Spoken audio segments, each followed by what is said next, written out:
Sa ngalan ng Ama at ng Anak at ng Espiritu Santo, Amen. sumainyo ang Panginoon. At sumaiyo rin. Ihandog po natin ang misang ito bilang pasalamat sa Diyos, sa Kanyang pagkamahal, sa Kanyang kabutihan, sa Kanyang pagkalikha sa atin, at sa mga marami pang biyayang ipinagkakalob niya sa atin, hindi man tayo karapat-dapat. Pagdasal natin sa puntong ito, ang mga kapatid natin sa ibang bayan na nagtatrabaho para sa kanilang pamilya. Mabuhay po kayo, kasama kayo, at ang misang ito ay talagang unang-unay para sa inyo. Kasama ng iba pa nating mga intensyon, dumulog tayo sa Panginoon, pero sa pasimula ay hihilingin muna natin ang Kaniyang awa. Tayo pong lahat, inaamin ko sa makapangyarihang Diyos At sa inyo mga kapatid, na lubha akong nagkasala sa isip, sa salita at sa gawa, at sa aking pagkukulang, kaya sinasamo ko sa mahal na Birheng Maria, sa lahat ng mga anghel at mga banal, at sa inyo mga kapatid, na ako'y panalangin sa Panginoong ating Diyos. Kaawaan tayo na mapagmahal na Diyos, patawarin sa ating mga sala, at patnubayan hanggang sa buhay na walang hanggan. Amen. Panginoon, kaawaan mo kami. Panginoon, kaawaan mo kami. Kristo, kaawaan mo kami. Kristo, kaawaan mo kami. Panginoon, kaawaan mo kami. Panginoon, kaawaan mo kami. Iyuko natin ang ating ulo, ibulong sa Panginoon ang ating intensyon. Manalangin tayo. Ama naming makapangyarihan, ang iyong dakilang pagkamaawain ay nangingipapaw sa aming ginagawang kabutihan at idinadaing na mga kahilingan. Ang kagandahang loob mo sa amin ay gawin mong mag-umapaw upang ang kasalanan na ipinangangamba naming ihingi ng kapatawaran sa iyo, nang budhi naming takot na ikaw ay lapitan, ay iyong patawarin na ng lubusan. At ang ipinag-aalangan naming hilingin sa pagdarasal ay yung pagbigyang aming makamtan sa pamamagitan ni Jesucristo. Sa mga Espiritu Santo magpasa walang hanggan. Amen. Magsiupo po ang lahat. Ang salita ng Diyos mula sa aklat ni Propeta Malakias. Mabibigat ang sinabi ninyo tungkol sa akin, sabi ng Panginoon. Ngunit ang tanong ninyo, ano-ano ba ang sinabi namin? Sabi ninyo, walang saysay ang maglingkod sa Diyos. Bakit pa natin susundin ang kanyang mga utos?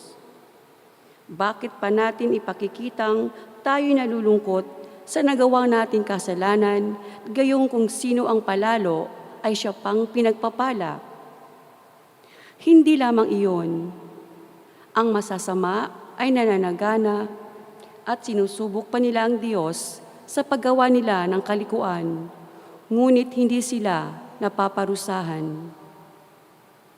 Pagkatapos, nag-usap-usap ang mga taong may takot sa Panginoon. Narinig niya ang kanilang usapan, kaya ipinatala niya sa isang aklat ang kanilang pangalan. Sila'y magiging akin, sabi ng Panginoon. Sa araw na ako'y kumilos, lubusan silang magiging akin. Kaaawaan ko sila tulad ng pagkalinga ng isang ama sa anak na naglilingkod sa kanya. Muli ninyong makikita ang pagkakaiba ng mabuti at ng masama, ng taong naglilingkod sa akin at ng hindi naglilingkod. Tandaan ninyo, darating ang araw na lilipulin ko ang mga palalo at masasama. Sa araw na yaon, matutupok silang gaya ng dayami at walang matitira sa kanila, sabi ng Panginoon.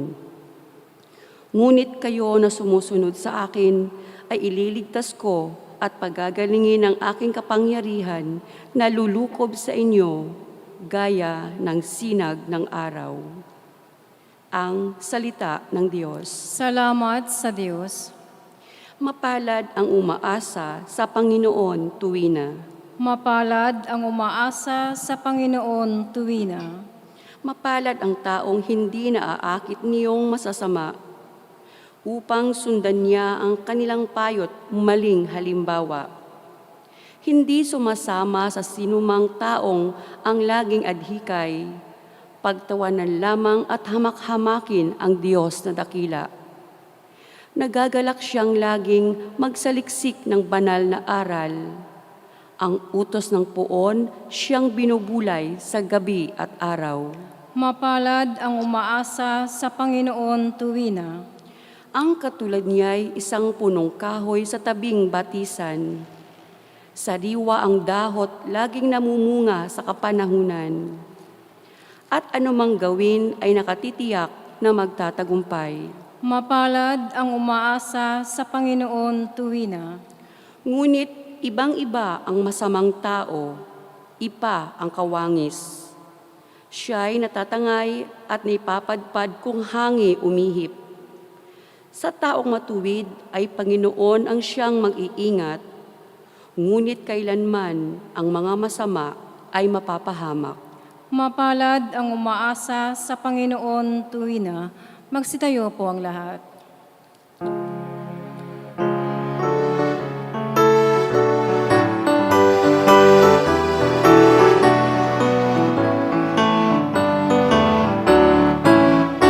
Hallelujah, hallelujah, hallelujah. Hallelujah, hallelujah, hallelujah.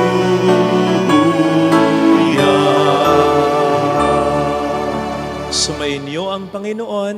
At sumaiyo Ang rin. mabuting balita po ng Panginoon ayon kay San Lucas. Papuri sa iyo, Panginoon. Noong panahong yon, sinabi ni Jesus sa kaniyang mga alagad, ipalagay natin ang isa sa inyo'y nagpunta sa isang kaibigan isang hating gabi at nagsabi, Kaibigan, bigyan mo muna ako ng 3 tinapay. Dumating kasi ang isa kong kaibigang naglalakbay at wala akong maihain sa kanya. At ganito naman ang sagot ng kaniyang kaibigan sa loob ng bahay. Huwag mo nga akong gampalain. Nakatrangkan ang pinto at nakahiga na kami ng aking mga anak. Hindi na ako makababangon pa upang ibigyan kita ng iyong kailangan. Sinasabi ko sa inyo, hindi man siya bumangon dahil sa kanilang pagkakaibigan. Babangon siya upang ibigay ang hinihingi ng kaibigan sa pagpupumilit nito. Yan sinasabi ko sa inyo, humingi kayo at kayo bibigyan. Umanap kayo at kayo makasusumpong. Kumatok kayo at ang pinto'y bubuksan para sa inyo. Sapagkat tumatanggap ang bawat humihingi, nakasusumpong ang bawat humahanap, at binubuksan ang pinto sa bawat kumakatok. Kayong mga ama, bibigyan ba ninyo ng ahas ang inyong anak kung humihingi ng isda? Bibigyan ba niyo siya ng alakdan kung siya humihingi ng itlog? Kung kayong masama ay marunong magbigay ng mabubuting bagay sa inyong mga anak, gaano pa kaya ang inyong amang nasa langit? Ibibigay niya ang Espiritu Santo sa mga humihiling sa Kanya.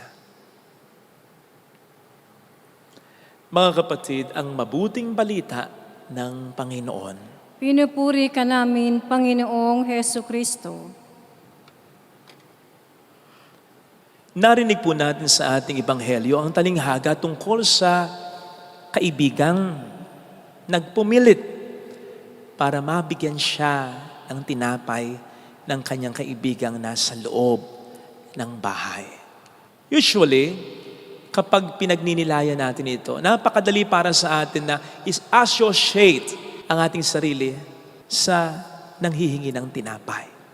Kaya nga, sa konteksto ng panalangin ay dinudugtong pa natin yung narinig natin, sinabi rin ng Panginoon sa Ebanghelyo, na narinig natin, Ask and you shall receive, seek and you shall find, knock and the door shall be opened to you. Kaya lang kung ganyan po ang magiging paglalarawan natin, naisip po kaya natin kung ano naman ang magiging epekto nito sa magiging paglalarawan natin sa Panginoon natin? Kasi kung i-associate natin ang ating sarili dun sa kaibigang na nanghihingi ng tinapay, sino ang maglalarawan sa Diyos kundi yung kaibigang hinihinga ng tinapay na nasa loob ng bahay? Kung ganito ang ating magiging paglalarawan, would this picture God as really good, sensitive to our needs, and truly generous. Tandaan po natin na yung kaibigan na hininga ng tinapay na nasa loob ng bahay, nagbigay dahil napilitan lang. And so he was moved, or he moved, not because of his friend's need, dire need, but because of his friend's persistence. Baka nga, kung pagagalawin lang natin ang ating imahinasyon ng ibinigay ng kaibigan na hinihinga ng tinapay, yung tinapay sa kaibigan niya nanghihingi ng tinapay ay sinabi nito, ayan, saksak mo sa paga mo. Tulog na ako, sinabi ko naman sa'yo, hindi na ako makapapangon Pumilit ka pa. Huli mo na yan, sapagkat wala ka na rin kaibigan. Sabay, slam, boom, ng pintuan. Ganun ba ang Diyos? Ganun ba ang Diyos na hindi kumikilos dahil tayo may matinding pangangailangan, kundi dahil siya'y ating nakapipilit lang, na hindi ito bukal sa kanyang kalooban, na kapag tapos ibigay sa atin ay, baka tayo pa'y pagalitan? Ganun ba ang Diyos? You see, ang danger niyan. Imagine ourselves being represented in the parable of the gospel by the one who is persistent, positive. And then God being represented by the one who is quite inconsiderate, negative. Huwag naman ganon. Huwag naman nating itaas ang ating imahe sa ating gaganaping paglalarawan, gayong ibababa naman natin ang imahe ng Diyos sa ating gaganaping paglalarawan. Para lang yan yung mga taong kapag nagpapapicture kasama ng kanilang mga kaibigan, barkada, o kahit pa kapamilya, very particular sa itsura nila, hindi ng mga kasamahan nila. Kaya yung mga kasama niya sa picture, alam ng mga kasama niya na yung picture nila ay maganda. Alam nila nakakita nila kasi ugali natin kapag nagpa-picture tayo, check muna natin Ay, nakita nila maganda. Yung kuha nila sa phone mo. Nagtataka sila kung bakit hindi mo pinopost at hindi mo rin ma-forward sa kanila upang sila ang makapag-post. Kasi nga, pangit ka, hindi maganda ang kuha mo, kaya dinidelete mo. Ayaw pang aminin. Tataka sila at ginugulat mo din naman sila kapag, ang itsura nila doon sa ipopost mong picture, blurred yung itsura nila, maitim yung kuha nila, pangit yung posing nila, hindi maganda yung makeup nila, humulas na before the picture taking yung makeup nila, lalong-lalo na isa na lang yung kilay nila, tapos ipopost mo pa. Dahil lang maganda ka, wala kang pakialam sa itsura nila. Ano ka? Napaka-makasarili mo, napaka-selfish mo. Huwag ganun, Mars. Kung particular ka sa pag-post mo ng picture, sa itsura mo, magang particular ka rin naman sa itsura nila. Gusto mo ba'y maitanyag ka? Maitaas ka? Ang ganda-ganda mo. Yung kasama mo, tsaka. Huwag ganun, Mars. Sipin mo rin. Yung imahe nila. Kung ganun lang din pala, magpa-picture ka na lang ng solo. Hindi yung magsasama ka pa, picture tayo. Itsura mo lang palang. Pahalagahan mo. Parang ganun. Ang ginagawa natin dito sa Ebanghelyo ngayon, kapag ang gagawin natin lamang dito sa talinghaga ay paglalarawan lamang sa Diyos at sa atin, magiging maganda ang imahe natin kasi tayo ay ilalarawan nung kaibigan na persistent. Samantala ang Diyos ay mailalarawan ng kaibigan na quite inconsiderate.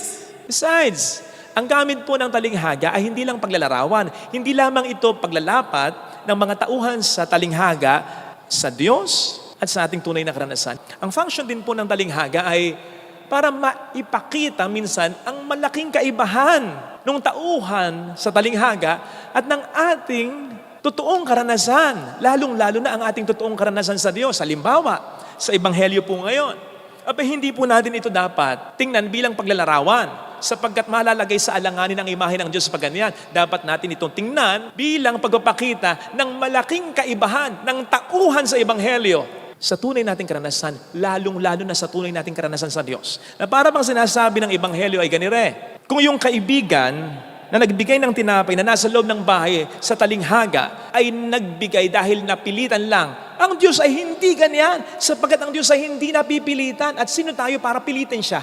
Diba? Gaano man tayo kabuti, gaano man tayo kabanal, anong karapatan natin na pilitin ang Diyos? Tao lang tayo.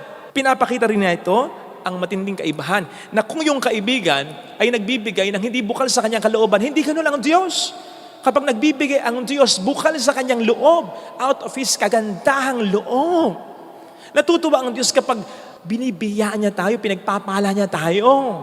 Kaligayahan ng Diyos na pagpalain tayo. Yung buhay nga natin hindi naman natin hiningi, binigay niya. At natutuwa siya sapagkat tayo nalikha niya kasama ng sandaigdigan dahil natutuwa siya kapag sineshare niya ang blessing niya. At tayo pang pinakanakikinabang. Pinapakita rin ito ang kaibahan sapagkat tayo ay hindi lamang kaibigan ng Diyos. Tayo ay pamilya ng Diyos. In fact, tayo ay mga anak ng Diyos. Kaya, mas lalong hindi tayo kakayaning tiisin at pabayaan ng Diyos. O hindi ba't sinasabi sa Ebanghelyo, kung kayong mga magulang o partikular na kayong mga ama na makasalanan, may sumpong, may iba't ibang mga prioridad. Kung minsan ang mga ama ay may pagka-selfish, ay kailangan nasa barkada ako, kailangan may pang-inom ako. Kung kayong mga makasalanang ama, sabi sa Ebanghelyo, ay ganyan sa inyong mga anak, na nais nyo mabigyan sila ng magandang buhay, matugunan ang kanilang mga pangailangan sapagkat kayo dapat ang nagpo-provide sa kanila ng mga yan. How much more your Father in heaven? Yun yung pinapakita rito para tumingkad ang kaibahan nung kaibigang napipilitan at hindi bukal sa kanyang kalooban ng pagtulong sa nangangailangan sa Ebanghelyong napakinggan. Matindi ang kaibahan niyan sa Diyos. Yun ang sinasabi sa atin ng talinghaga ngayon. Hindi paglalarawan, kundi pagpapakita ng matinding kaibahan. In fact, yung preceding verses, ito ay karugtong ng Ebanghelyo kahapon. Ano po ba ang Ebanghelyo kahapon? Hindi po ba yung panalangin itinuro sa atin ng ating Panginoon? Kung saan pinatawag sa atin ang Diyos bilang Ama natin. Na laging nandyan upang tugunan ang mga pangangailangan natin. Ama nating mabuti, Ama nating makapangyarihan, ay bibigay ang pangangailangan natin kung minsan kahit hindi pa natin hilingin. At ang basic na patunay niyan ay yung mga biyayang araw-araw natin tinatanggap kahit natin hindi hinihiling sa Kanya. Nagkukusa siya. Ito ay bukal sa kalooban niya at natutuwa siya dahil ito'y napapakinabangan natin talaga. Ganun siya bilang Ama. Yes, kailangan pa rin nating manalangin. Kailangan pa rin nating humingi, kumatok at humanap. Pero hindi upang pilitin siya. Kasi bago pa man tayo humiling, alam na niya ang makabubuti sa atin. Kung bakit kailangan pa rin nating magdasal ay upang panatilihin ang ating relasyon sa Kanya. Experience will tell us na kapag ang tao ay lagi mong nakakausap, lumalalim ang relasyon mo sa taong ito. Ganun din dapat ang gawin nating pag-aalaga sa relasyon natin sa Diyos. Na sa frequent nating pagdarasal ay lumalim ang ating relasyon sa Kanya upang ang ating will ay ma-conform natin sa Kaniyang holy will. That is why, sa ating Ebanghelyo, sa bandang hulihan, ano ang sinabi? And the Father in heaven will give the Holy Spirit to those who ask Him. Sapagkat ang Espiritu Santo will give us the wisdom and the understanding upang maunawaan natin na alam ng Diyos ang siyang pinakamakabubuti para sa atin. In that way, hindi na mangyayaring mas gumanda ang imahe natin sa imahe ng Panginoon natin sapagkat magiging maliwanag na sa atin na kung gusto natin na ma-solve ang problema natin, mas gusto ng Diyos natin. Kung mabuti tayo, ay mas mabuti sa atin ng Diyos natin. Kaya kung meron tayong gustong hilingin na gusto nating mapa sa atin, mas lalong gusto ng Panginoon para sa atin kung yan ay talagang makabubuti para sa atin. So, yan po sana mga kapatid, ang biyaya na makintal sa puso at isip natin batay sa mensahe ng Ebanghelyo at talinghagang narinig natin upang sa simula pa lang na magdarasal tayo ay maklaim na natin na sinasagot talaga ng Diyos ang panalangin natin, na hindi mauuwi sa wala ang paglapit natin sa Ama natin. Kung kayo ngang mga ama na nandiyan dyan hindi nyo maaaring pahindian ang inyong anak na lumalapit sa inyo para sa isang partikular na pangangailangan, hindi lamang dahil sa alam niyang ito'y kaya niyong ibigay, kundi dahil alam niya na ito rin ay gusto niyong ibigay dahil siya ay inyong mahal. Diba? Hindi ka ba matouch sa anak mong lumalapit sa iyo dahil naniniwala siyang yung hinihiling niya ay kaya mong ibigay sa kanya? And more than that, naniniwala siya na ibibigay mo dahil siya ay mahal mo? Kung hindi mo man mapagbigyan ng anak mo sa saktong hinihiling niya, di ba't bumabawi at bumabawi ka sa ibang pagkakataon at sa ibang bagay o ibang paraan, di ba? Ang Diyos pa kaya? Ang Diyos pa kaya? Ito sana mga kapatid, ang biyaya na ating makita sapagkat ito ang ipinangako malinaw ng Panginoon natin sa Ebanghelyong narinig natin. Amen. Ilagay natin ang ating kanang kamay sa tapat ng ating puso.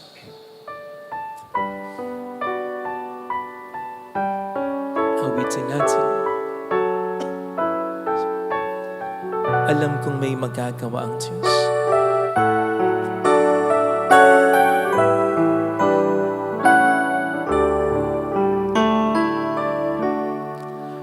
Alam kong may magagawa ang Diyos. ang Diyos. Alam kong may magagawa ang Diyos. Alam kong may magagawa Walang imposible sa Kanya. ang Diyos. Kung ako'y magtatapat, Kung ako'y magtatapat sa Kaniya'y maglilingkod. sa Kanya'y maglilingkod. Alam kong may magagawa ang Diyos. Kung may magagawa ang Diyos. Alam kong diringgin ng Diyos ang samo ko sapagkat mahal niya ako. Diringgin ng Diyos ang samo ko. Alam kong diringgin ng Diyos ang samo ko Alam kong diringgin ng Diyos sapagkat ang mahal niya. samo ko. Kung ako'y magtatapat, Ako'y magtatapat sa Kaniya'y maglilingkod. sa Kanya'y maglilingkod. Alam kong diringgin ng Diyos ang samo ko. Pikit natin ang ating mga mata. Panginoon, muli akong tumutulog sa iyo. Tulungan mo po ako in order for me to discern kung ano ang kalooban mo sa buhay ko. Partikular na sa mga matagal ko nang ipinagdarasal sa iyo, pero hanggang ngayon, hindi ko pa rin makita yung sagot mo sa paraan na iniisip at ina-expect ko. I-guide mo ko, Panginoon, kung ano yung talagang kalooban mo. Pero tulungan mo rin po ako na matanggap ito sa paraang makita ko po sa kahit konti lang. Kahit sa mga konting palatandaan lang na ito ay para sa kabutihan ko at sa mga mahal ko. Tulungan mo akong maramdaman, Panginoon, ang presensya. Hallelujah. Lalo na sa mga panahon na ako nakikisaya. Lalo na sa mga panahon na ako nakihina. Siya ay muling babalik sa atin. Hindi kanya iiwan, hindi kanya pababayaan, paniwalaan mo yan. Babalik sa atin. Hallelujah! Purihin ng Diyos. Hallelujah! Sa takdang panahon, babalik ang Panginoon upang tayo ay kuling tapat siya sa kaniyang mga pinangako sa atin. Sabihin mo sa sarili mo, mayroong magandang mangyari sa akin. Sa inaasahan mo, ibigay mo lang sa Panginoon ang buhay mo. Magtiwala ka, huwag mo mapagod, at huwag kang ma-disappoint sa pagising ka, sa kadarasan, kahit na parang wala pang nangyayari sa paraan na gusto mo. Tandaan mo, mayroong mas maganda at mas mahalagang kalooban ng Diyos para sa iyo. Mas may nakikita siya na hindi natin nakikita. Mas may nararamdaman siya na hindi natin nararamdaman. Siya ang mas nakakaalam. Paniwalaan mo yan kung lalapit kay Jesus. Papuri sa Ama, sa Anak, at Espiritu Santo. Kapara lang sa unang-una, ngayon at magpakailanman, magpasawalang hanggan. Amen. Mag-aalay po.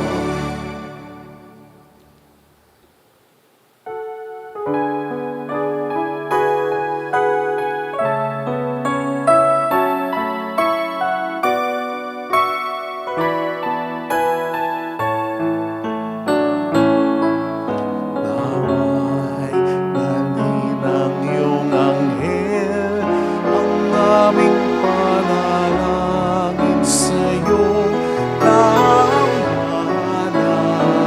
Katulad ng haleluya ng insenso,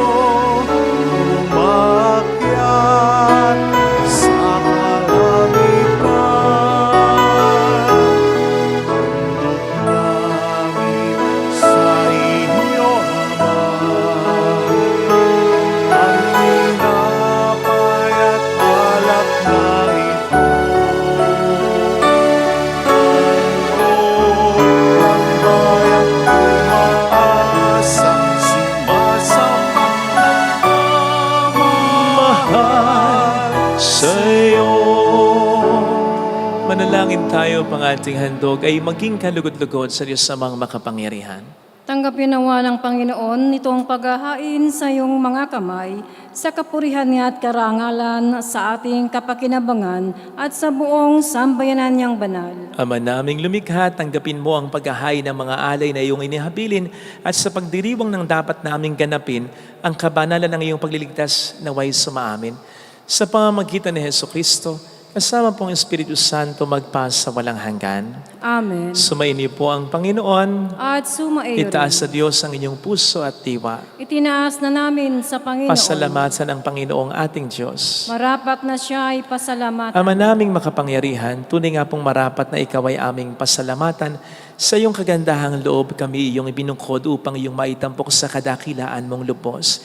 Kahit na ikaw ay aming tinalikdan dahil sa aming pagkasalawahan, kumuha ka pa rin ng magandang paraang may manguna sa amin para ikaw ay balikan.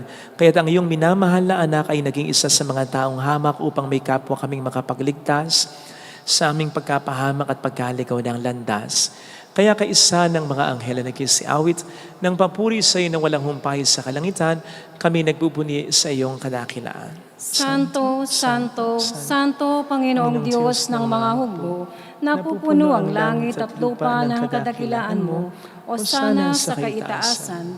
Pinagpalang na paririto sa ngalan ng Panginoon, o sana sa kaitaasan.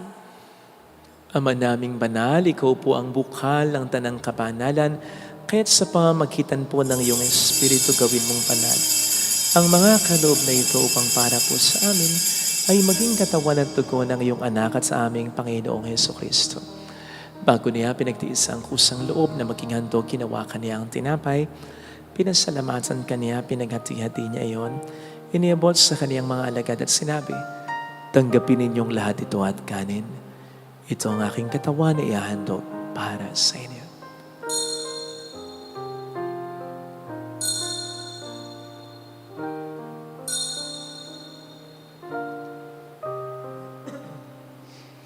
Gayun din naman nang matapos ang hapunan, inawakan niya ang kalis. Muli kaniyang pinasalamatan. Iniabot niya ang kalis sa kaniyang mga alagad at sinabi, tanggapin ninyong lahat ito at inumin. Ito ang kalis ng aking dugo ng bago at walang hanggang tipan. Ang aking dugo na ipupuhos para sa inyo at para sa lahat.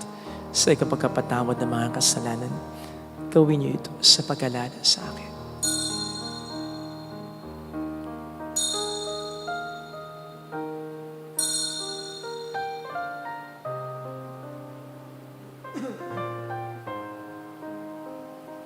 Ipagbunyi natin ang misteryo ng ating pananampalataya. Si Kristo ay namatay, si Kristo ay nabuhay, si Kristo ay babalik sa wakas ng panahon. Ama, ginagawa namin ngayon ang pagkalaala sa pagkamatay at muling pagkabuhay ng iyong anak.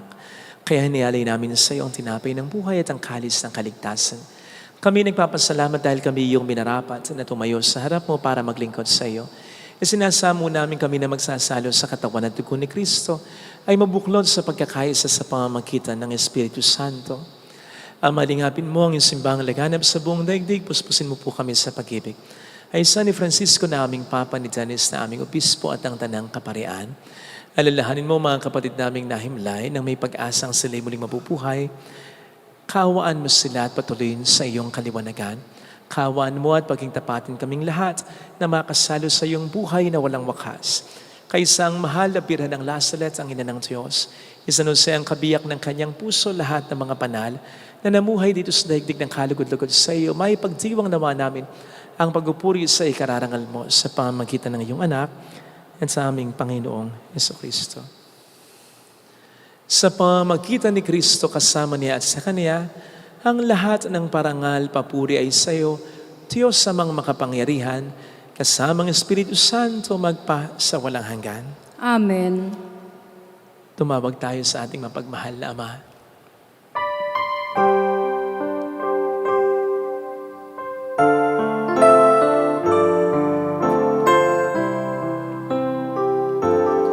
Ama namin, sumasalangit ka, sambahin ang ngalan mo, mapasa amin ang kaharian mo, sundin ang loob mo dito sa lupa para na sa langit. Bigyan mo kami ngayon ng aming kakanin sa araw-araw at patawarin mo kami sa aming mga sala para ng pagpapatawad namin sa nagkakasala sa amin, at huwag mo kami ipahintulot sa tukso, at ihadya mo kami sa lahat ng masama. Iniling namin kami adya sa lahat ng masama, pagkalooban ng kapayapaan na araw-araw, iligtas sa kasalanan, sa kapahamakan, lalo na sa mga seryosong karamdaman. Samantalang aming pinaghahandaan ang dakilang araw ng pagkapahayag ng tagapagligtas naming si Heso Kristo. Sapagkat iyo ang kaharian, ang kapangyarihan at ang kapurihan, magpakailanman. Amen. Panginoong Heso Kristo, sinabi mo noon, sinasabi mo rin sa amin dito ngayon, kapayapaan ang iniiwan ko sa inyo, aking kapayapaan ang binibigay ko. Tunghayin mo ang aming pananampalataya, huwag ang aming pagkakasala. Pagkalooban mo kami ng kapayapaan at pagkakayos ayon sa iyong kalooban. Kasama ang Espiritu Santo magpasa walang hanggan. Amen. Ang kapayapaan ng Panginoon ay sumainyo nawang lahat. At sumaiyo rin. Magbigayan tayo ng kapayapaan sa isa't isa. Experience kapayapaan. Kordero ng Diyos na nag-aalis ng mga kasalanan ng sanlibutan, maawa ka sa amin. Kordero ng Diyos na nag-aalis ng mga kasalanan ng sanlibutan, maawa ka sa amin. Kordero ng Diyos na nag-aalis ng mga kasalanan ng sanlibutan, ipagkaloob mo sa amin ang kapayapaan. Narito sa harap natin ng Panginoon ang ating buhay at kaligtasan. Mapalad tayong inaanaya. Panginoon, hindi ako karapat-dapat na magpatuloy sa iyo, ngunit sa isang salita mo lamang ay gagaling na ako.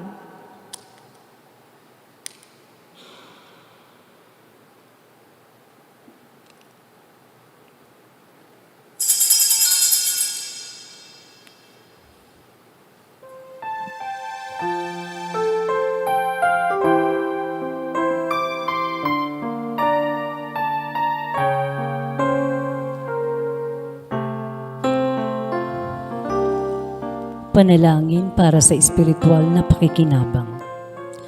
Panginoong Hesus, ako ay naniniwala na ikaw ay nasa kabanal-banalang sakramento.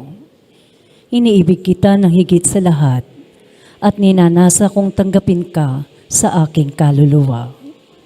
Sapagkat sa mga sandaling ito, hindi kita matatanggap sa sakramento.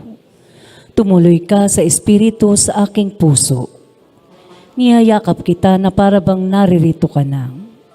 Inaalay ko ng buong buo ang aking sarili sa iyo. Huwag mong hayaang mawalay ako sa iyo. Amen.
Manalangin tayo.